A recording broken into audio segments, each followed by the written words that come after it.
it's a time of changes. Now is the time to move on. This is the time for solutions. Feel the motion. Be new is born. The enemy none of you. No one connected to you. The enemy none of you. Be new will do it for you. This is the time for solutions. Be new is for you.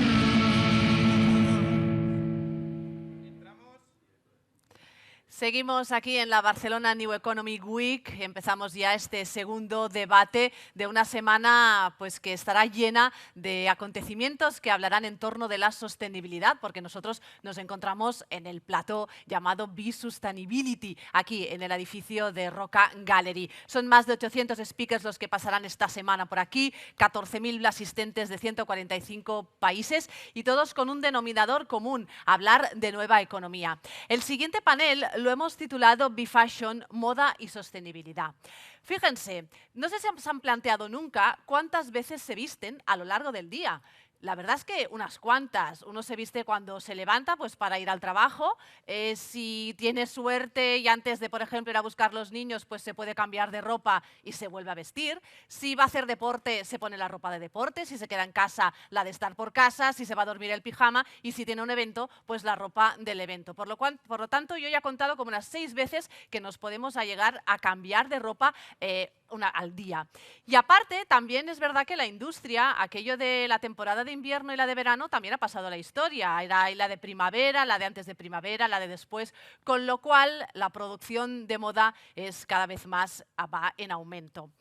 Por ejemplo, les voy a dar otro dato. ¿Saben que la industria de la moda es la segunda más contaminante del mundo? Por ejemplo, para fabricar unos vaqueros como estos que llevo yo ahora, se necesitan 7.500 litros de agua. ¿Cuántos vaqueros tienen ustedes en el armario? Yo contando así rápido tengo 5 y si cuento todos los que somos en casa, pues la verdad es que la cosa se multiplica y bastante. Sin más preámbulos, paso a presentarles a la persona que va a moderar este panel que hemos llamado Moda y Sostenibilidad. Ella es Laura Castelví Guillaumes. Hola, buenos días.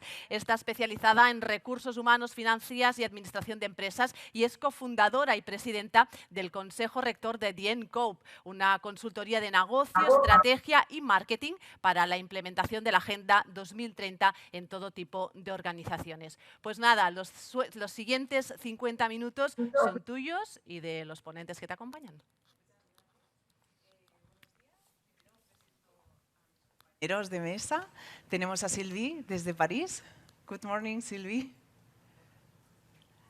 Tenemos a Francisco y tenemos a Adrián. Ellos están dentro de todo el mundo de la sostenibilidad, de la moda sostenible. Empezamos presentando a Francisco. Francisco es CEO de la empresa de segunda generación, me comentabas. Sí, segunda o tercera generación. De Bleda Llorens, Ecolife. Ellos se dedican a todo el tema de los hilos sostenibles. Lo que estaba comentando de la fabricación de los jeans, vosotros habéis conseguido con unos hilos que prácticamente no tienen consumo de agua. Si nos podrías explicar un poco más sobre... Sí, bueno, yo soy Francisco Matáis, soy parte de la tercera generación de la empresa Bleda Llorens, que nos dedicamos a la producción de textil, a la fabricación de hilos desde hace 65 años.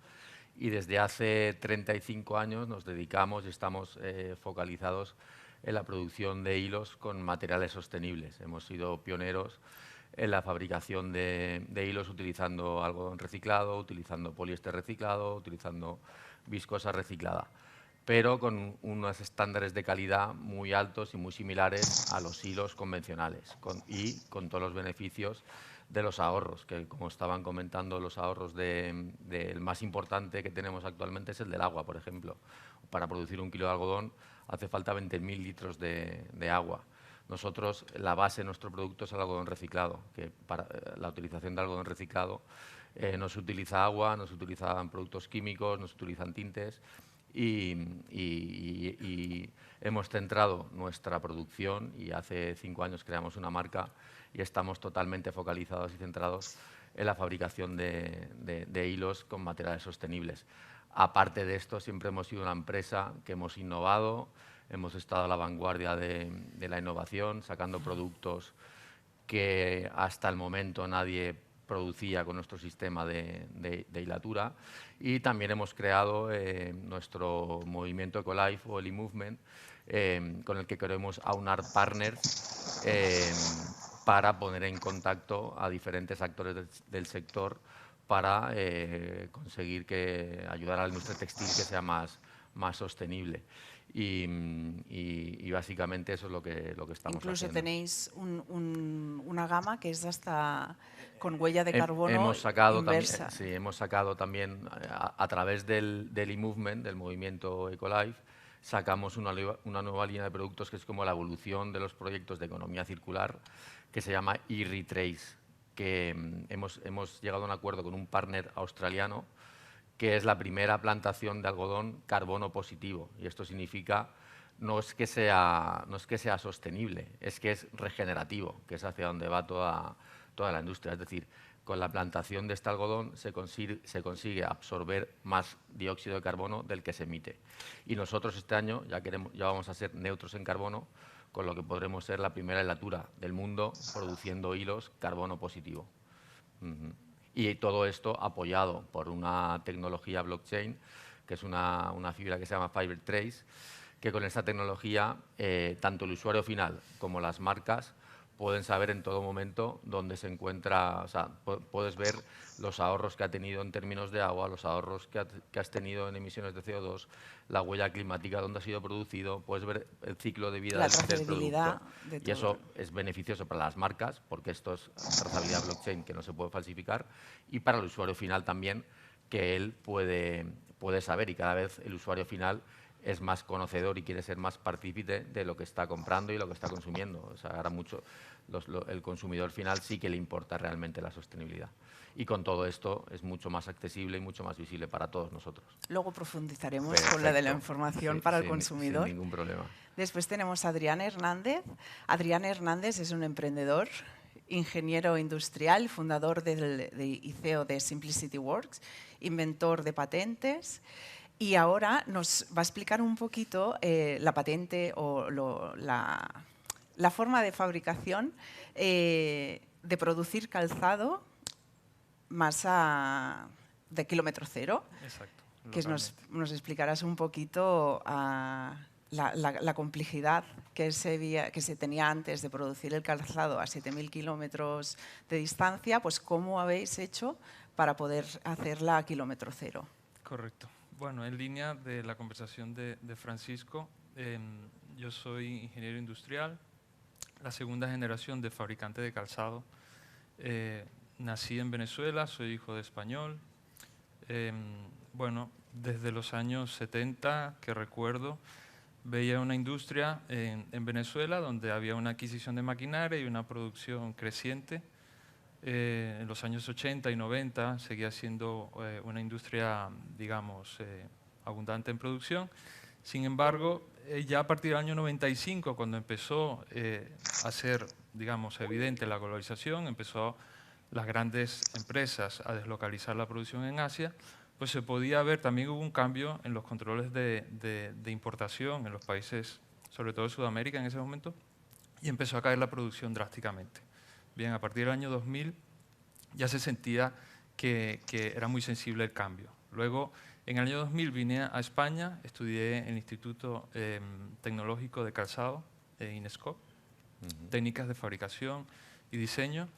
Bueno, estaba trabajando con mi padre en la fábrica, ya tenía un conocimiento y a partir de ahí empecé a desarrollar mi carrera en varios ámbitos, siempre relacionados a la industria del calzado.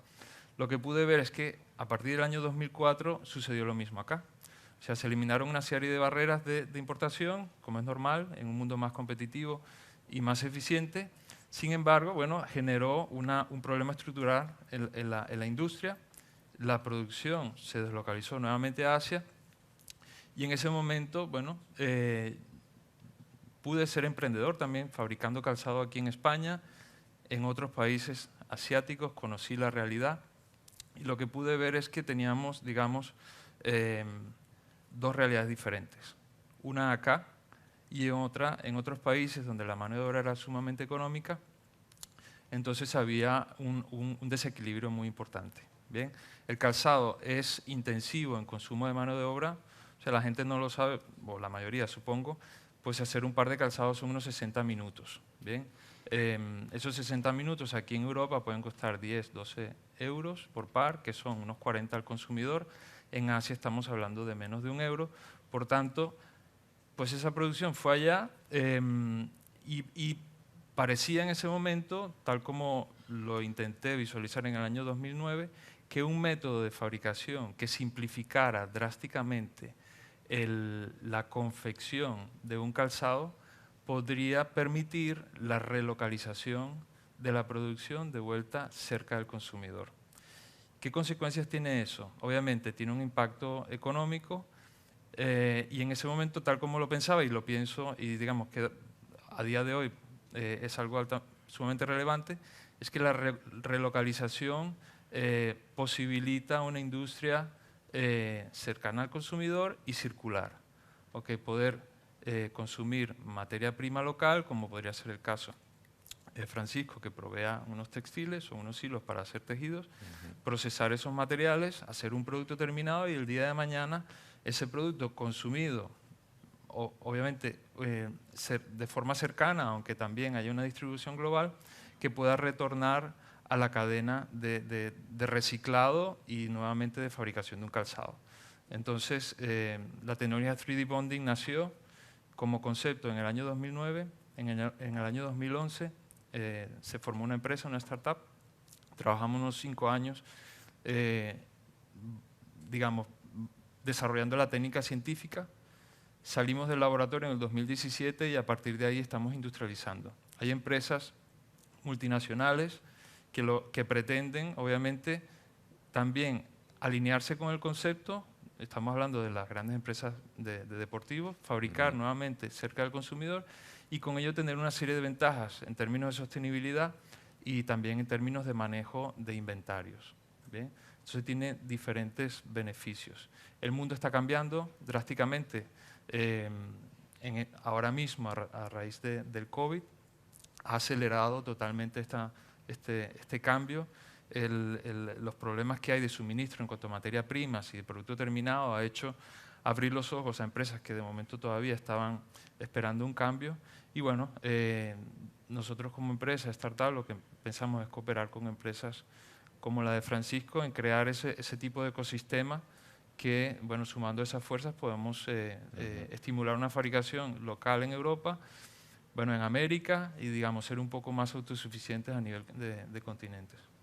Pues teníamos el producto, bueno, la materia prima, confección del producto, y después tenemos a Sylvie Bernard, se ha conectado online desde París. Ella es ingeniera agrónoma. Durante más de 30 años su objetivo ha sido ayudar a comprender los problemas medioambientales basados en datos científicos para cambiar el comportamiento y prácticas de las empresas y los ciudadanos. Tras crear el Departamento de Medio Ambiente del grupo de Louis Vuitton en 1992, en 2020 puso en marcha la Dame à la Licorne, perdón si no lo he pronunciado bien, para transmitir lo que ha aprendido y reunir a diferentes actores en torno a los objetivos y acciones comunes. Al mismo tiempo es presidenta de Paris Got Fashion, que reúne a más de 100 empresas, escuelas, federaciones, ONGs minoristas y startups, cuyo objetivo es poner en marcha acciones concretas para una moda más sostenible. Bienvenida, Sylvie. Si quieres a explicar alguna cosa más. Y si no, os puedo lanzar directamente la pregunta, teniendo los 3 actores. ¿Qué debemos transmitir a los consumidores para que sean el impulso del cambio, como lo que nos explicaban del consumo que tenemos del fast fashion, por ejemplo? ¿O qué información debéis hacerles llegar que ahora desconocen? Hablábamos de la trazabilidad y del blockchain. Os dejo aquí la pregunta y adelante. Para mí es muy importante que el consumidor final también sea consciente y sea... Thank you so much. Thank you for inviting me. Va con retraso. Sí. Can you hear me? Corky? Yeah.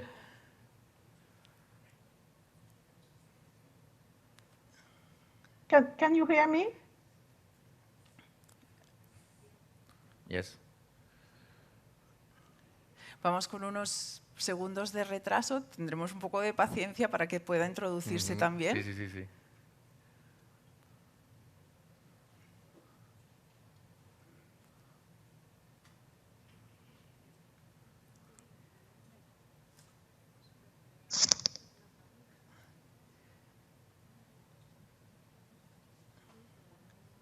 Si quieres, Francisco, con lo que nos estabas comentando. Okay, thank you all of you. Thank you for inviting me and giving me the pleasure to be with you. Sadly, I brought my food, that's why I cannot be with you today. But I will give you some information about what Paris Good Fashion has been doing. Thank you for presenting the association. We are developing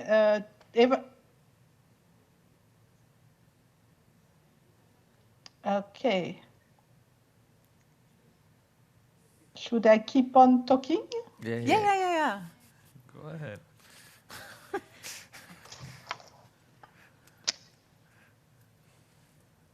Yes, okay. Sorry, some technical problem. So, as you said, our mission focuses on concrete actions, sharing of good practices, and collective intelligence. And regarding a client consumer, we made at Buy Good Fashion a citizen survey, a citizen consultation on the perception of sustainable fashion. And we had more than 107,000 participants, 3,000 proposals, and 500,000 votes. And what did we found? The first topics that were cited were recycling and second-hand. And this, of course, has essential subjects, as you know. And it's completely linked to consumer behavior. We can talk about that a little bit later. What answer did we do at Buy Good Fashion with this question of second-hand? We created an interactive map of Paris where it's open source and everyone can find a place to deposit clothes, nearest dumpster, second-hand stores, sustainable fashion brands, and they also can find places where clothes can be repaired or clothes can be rented, and even how to get advice to how to make your clothes last longer. The second point that was addressed was delocalization or relocalization, sorry, not delocalization, with a demand for more local factoring as much as possible local raw materials. And for the first two presenters, I saw that you also have some solution here in Barcelona. The third point is the use of material and manufacturing processes that limit the use of chemicals, substances that use green processes, the increase of natural raw materials, better quality garments that are stronger and more durable over time, having a long lifetime. The first point is consumer information. They want improved transparency on the origin and composition of product.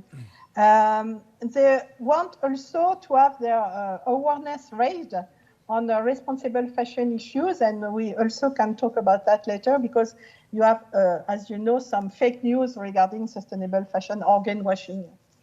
And the last 2 points were limiting packaging and plastic hangers and ensuring proper working conditions throughout the supply chain. Regarding limiting packaging and plastic hangers, once again, we have a working group in Paris Good Fashion on this issue.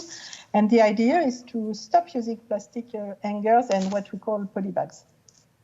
So that was an overview of this consultation. And I give you back the floor. Unless you have another question.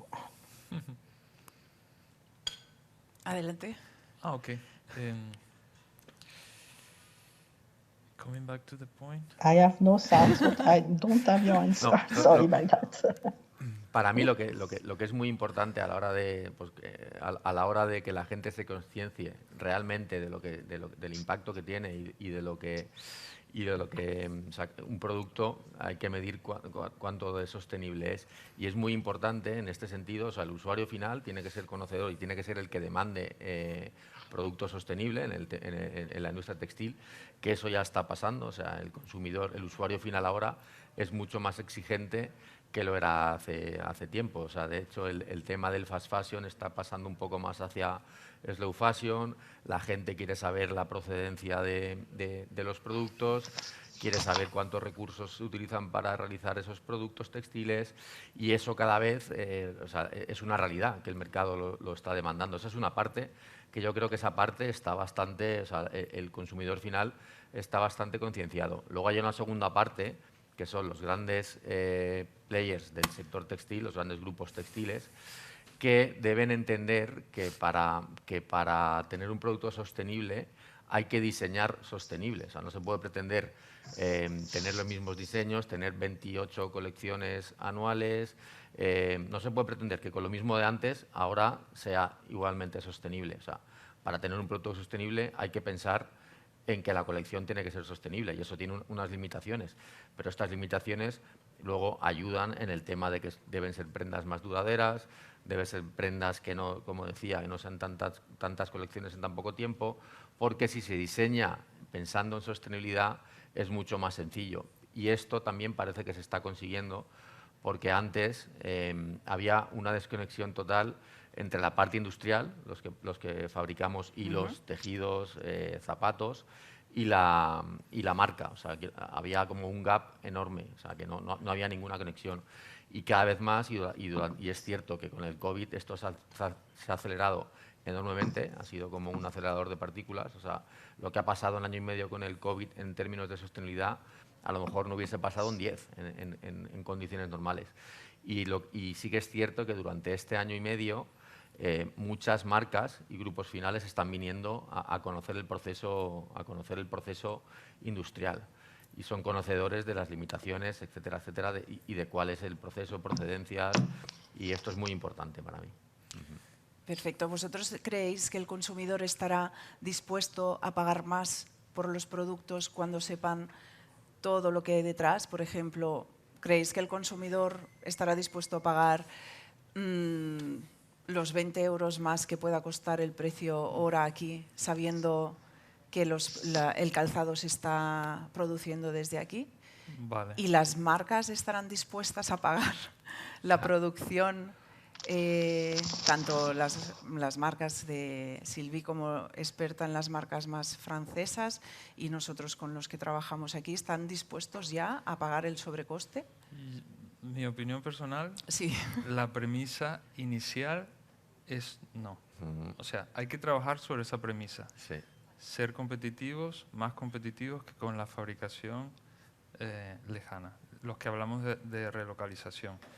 Entonces, esos métodos tienen que brindar esa posibilidad. A partir de ahí tienes una plataforma de desarrollo.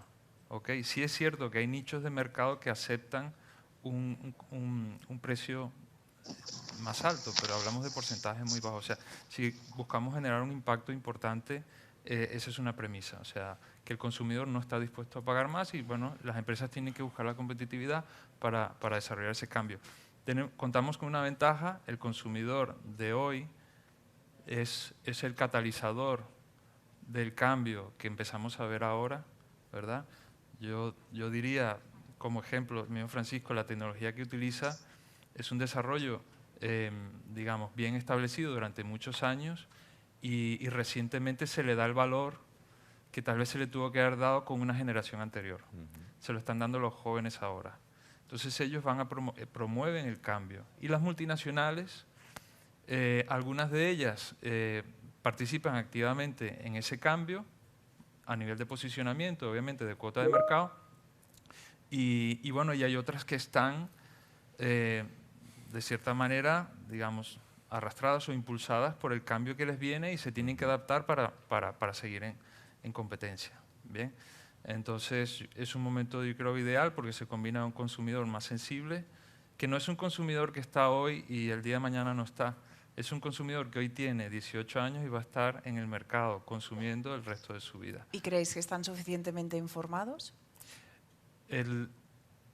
hay un poco más de información.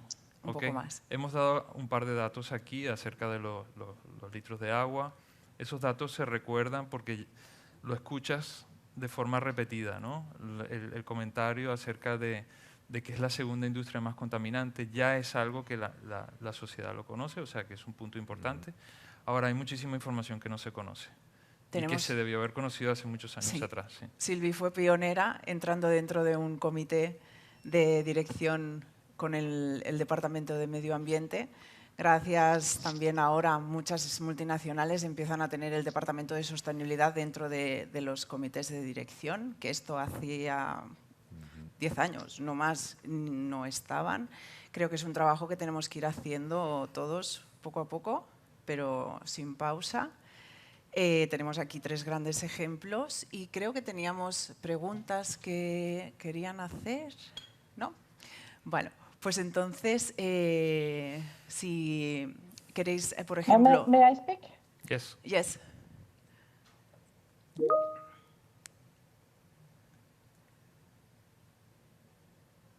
So, sorry for this small No, don't technical worry. problem It's normal.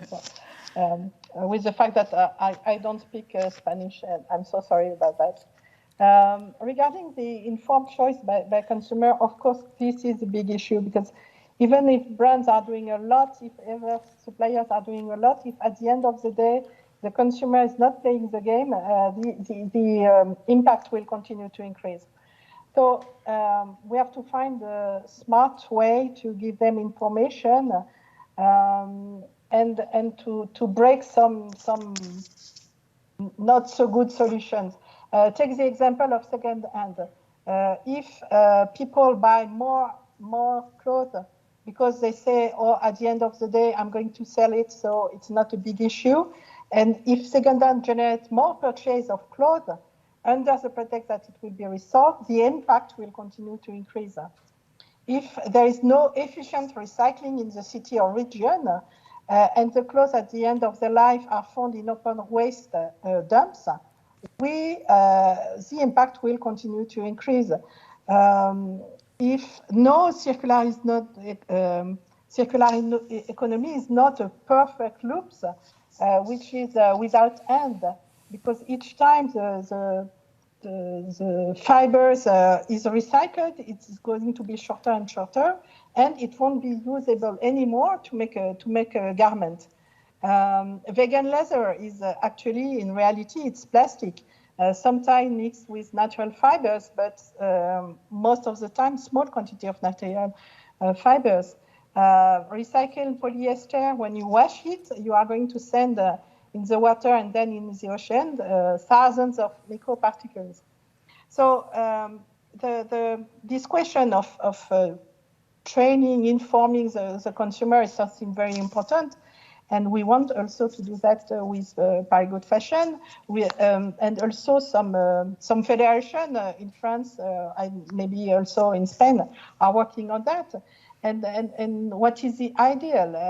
It's buy a quality garment, knowing the origin of the raw materials, wear it as long as possible, take care of it, wash it carefully, repair it when it's damaged, modify it when you don't want to, when you are tired of wearing it the way it is, and give it away or sell it when you no longer want to wear it.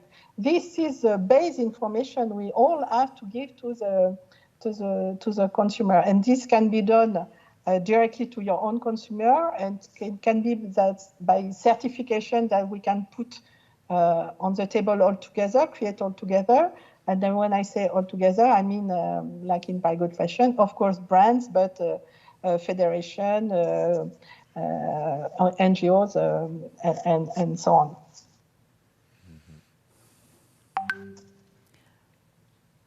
Aquí Francisco, con el tema del reciclaje de los tejidos y tal, ¿qué es lo que opinas tú como fabricante de...? Sí, o sea, aquí hay 2 cosas que son muy importantes y que hemos comentado antes también, que es la relocalización de la industria aquí en Europa, o digamos de cercanía, porque sabemos la problemática que está habiendo con la cadena de suministro, supply chain, de los contenedores de Asia, o sea, los precios de los contenedores, mercancía que tiene que llegar y no llega y no puede salir. O sea, Que dicen que no tenemos aseguradas ni el Black Friday ni las ni Navidades. Ni la Navidad. O Sí. sea, eso está encima de la mesa y eso es una realidad. Y lo que decimos que se puede relocalizar la industria aquí en Europa, o cuando digo Europa, hablamos de Europa, norte de África, Turquía, o sea, eso para mí todo eso es cercanía, Sí. o sea, que ya hay bastante.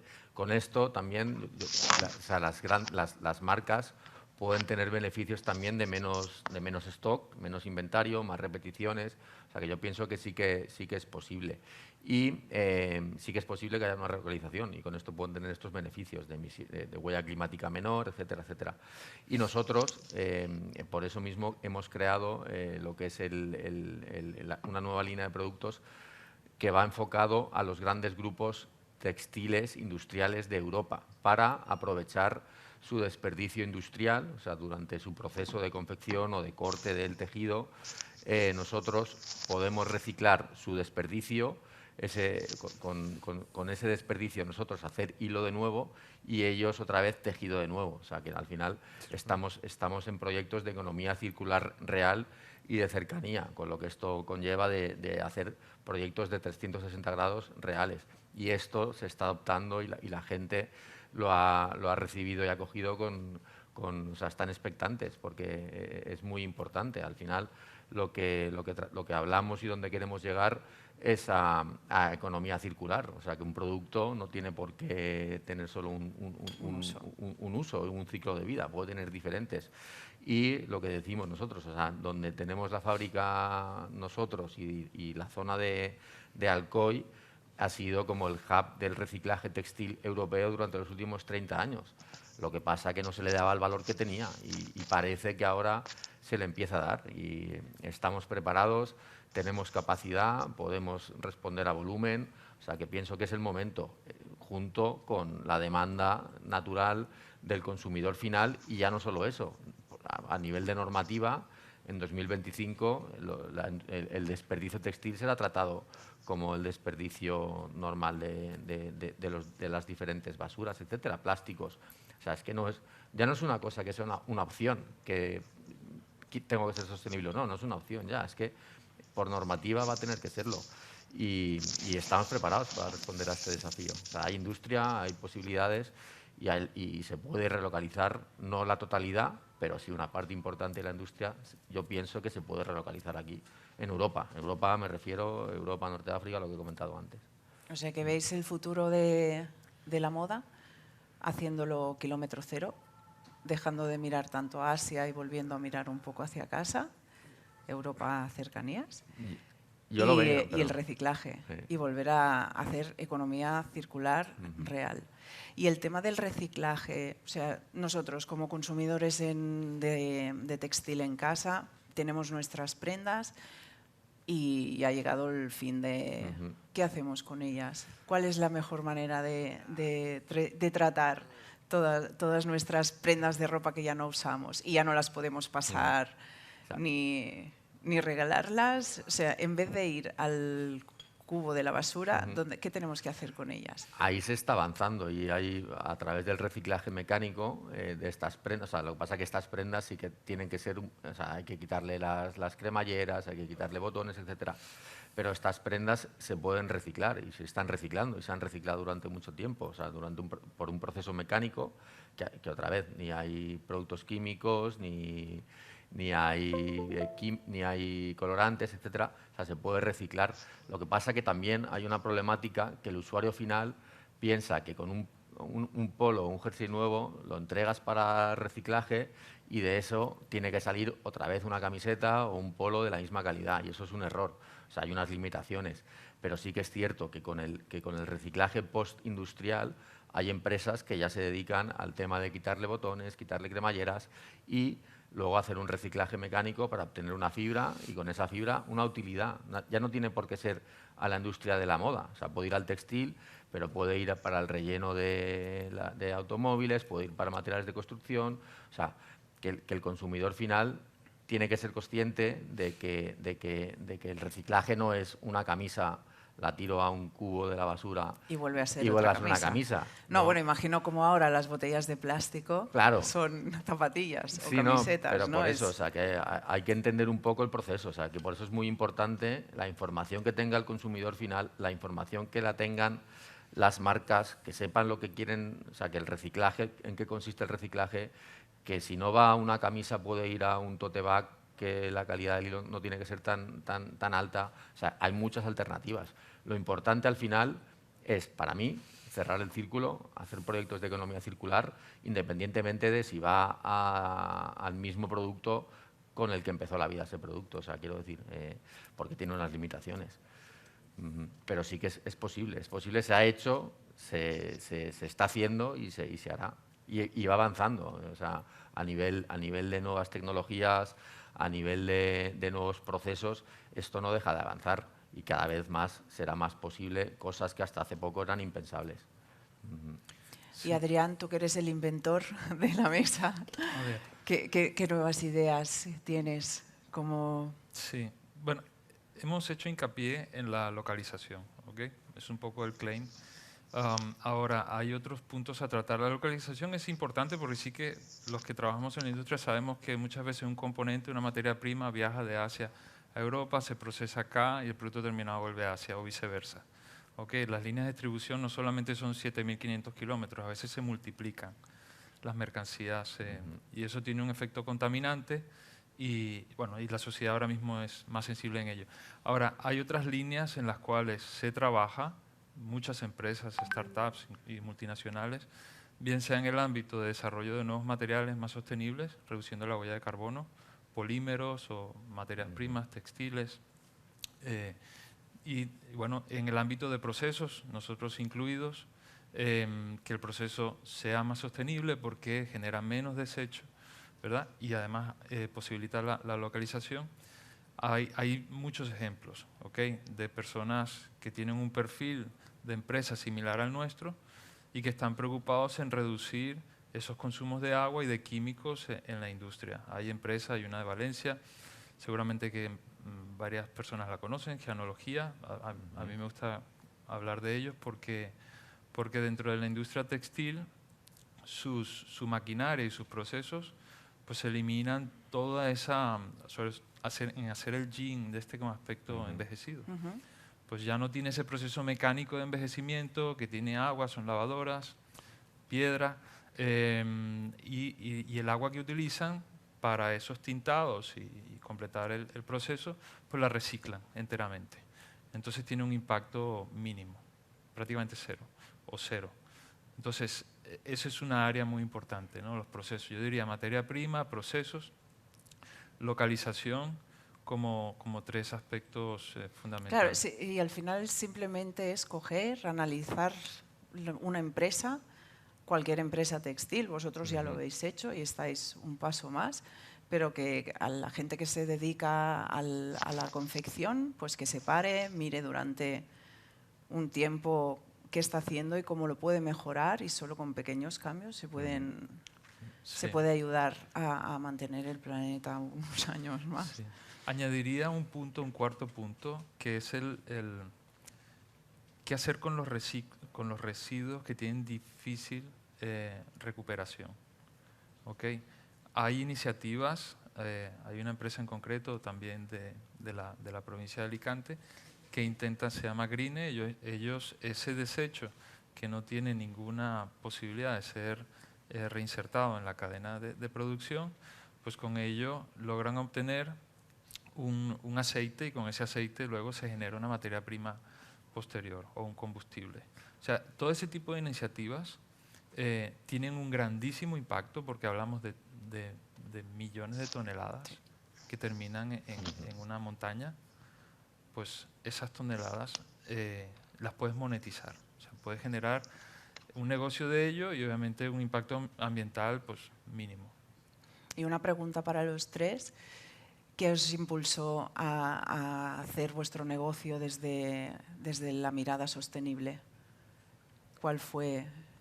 Bueno, nosotros es un negocio que ya, o sea, llevamos 30 años produciendo hilos sostenibles, o sea, contribuyendo a Sí, pero hace 30 años No, no, por había eso, el boom de por ahora. eso, por eso. Nosotros decidimos hace 5 años crear nuestra marca Ecolife, bajo el paraguas de Bell Llorens, que es la industria, creamos Ecolife Jans by Bell Llorens, y fue poner todo en valor, o sea, ir poniendo en valor lo que llevamos haciendo y lo que tenemos. Tenemos mucho que contar al mercado, somos pioneros, hemos sido líderes europeos en la fabricación de hilos, o sea, nosotros hace 5 años fue cuando vimos hacia dónde, o sea, somos conscientes de que la industria textil es la segunda más contaminante del planeta, y en aquel momento pues decidimos poner en valor cosas que eran intrínsecas a nuestro proceso de producción, que es no utilizar agua, no utilizar productos químicos, emisiones de CO2 muy bajas, y fue, pues eso, ya te digo, creamos Ecolife hace 5 años, hace 2 años entró un director de marca a trabajar con nosotros, y ha sido poner un poco en valor y ensalzar las virtudes del producto. No ha sido una transformación, porque ha sido simplemente contar lo que llevamos haciendo durante 35 años y hacer que la gente perciba también que un producto reciclado puede aportar valor a su industria. Y es lo que hemos sido es muy de la mano de nuestros clientes industriales, para ayudarles a ellos también a que pongan en valor colecciones sostenibles, que pongan en valor exactamente cuántos ahorros tiene una camiseta, una sudadera, y simplemente estamos haciendo este camino de apoyo, de posicionar la marca y de realmente contar todo lo que llevamos haciendo, y que somos muy expertos en lo que estamos haciendo. O sea, que nosotros no nos hemos apuntado ahora al tema de sostenible y tal porque sí, o sea, tenemos mucho que contar, somos muy expertos y pienso que podemos jugar un papel muy importante dentro de la industria europea en el textil. 65 de la moda. años. Son unos cuantos, y esperemos que muchos más. Perfecto. Sí, sí. Sylvie? For me, it's a very personal journey. In fact, my two parents were biologists, so and they were already environmentalists. So I've heard about climate change since I was a little kid. And I started to work, as you said, I am agronomist, and I started to work for the age of LVMH, doing research on bacteria. It was a long time ago, in 1983. And I had the chance to go with an NGO at the Earth Summit in Rio de Janeiro in 1992. And at this moment, everybody was very optimistic in 1992. We really thought that everybody understood that something is going wrong with humanity on the planet, that we had to change. There are a lot of NGO, federation, and even regulation that started in 1992. So when I came back from Rio de Janeiro, I decided to quit my job and to work on sustainability, because for me that was obvious that it was the issue. And I had a lot of luck, because when I said that to my director general, he said, why don't you try to do it within LVMH? And that's how I started in end of 1992, 93, the sustainability journey of LVMH. So it's a real personal journey. You can imagine that in 1993, it was a lot different than today. I was more on a real world subject, like energy consumption, waste management, and so on. And with the time, the subject became more and more important. I worked from the production side. I started working with purchasing, and then the creative director. And at the end of my journey within LVMH, which was 1.5 years ago, the subject was sustainability, and I was working with the CEO. So that's why sustainability is a passion for me. Laura. ¿Y Adrián? Mira, a ver, esto nace por esa idea de traer producción. Yo Por recuerdo, una necesidad. Sí, por una necesidad, digamos, socialmente pensaba que era necesario. Luego, en el año 2013, en un vuelo que tomé, iba hacia Milán, dibujé en la libreta lo que entendía podía ser un polígono industrial localizado en Alicante y que hiciera una grandísima producción de calzado. ¿Okay? Y dibujé, hice las líneas, paneles solares, intenté que fuese bajo un punto de vista en cuanto a edificación sostenible y luego hice los números de cuántos pares salían.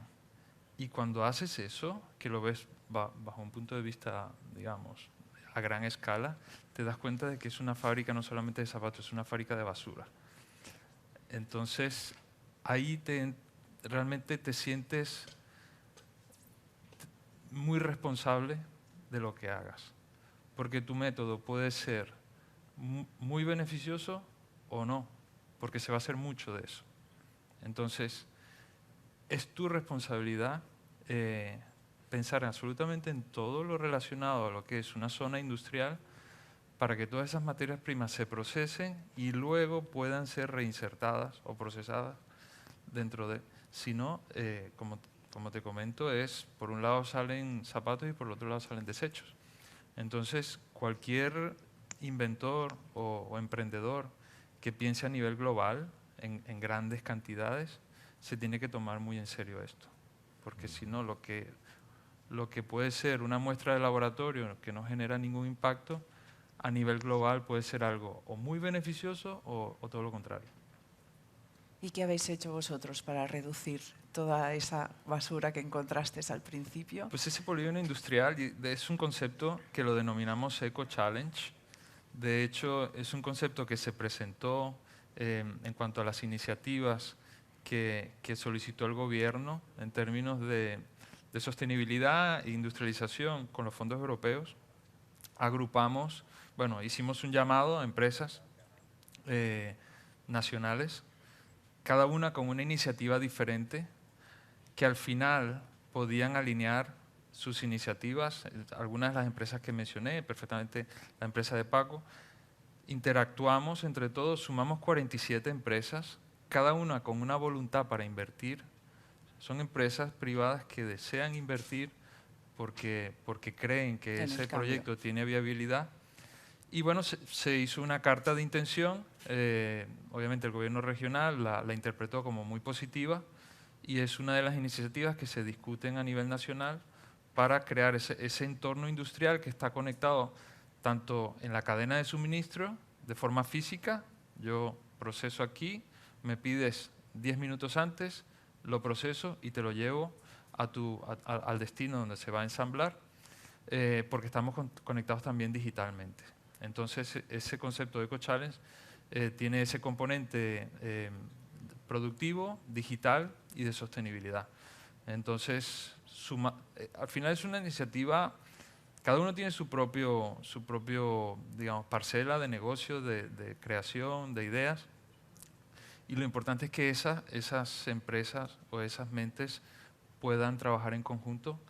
Verdaderamente, después de la experiencia de convocatoria y la respuesta de las empresas, soy muy positivo y creo que sí que se puede integrar la cadena de valor para tener una industria sostenible.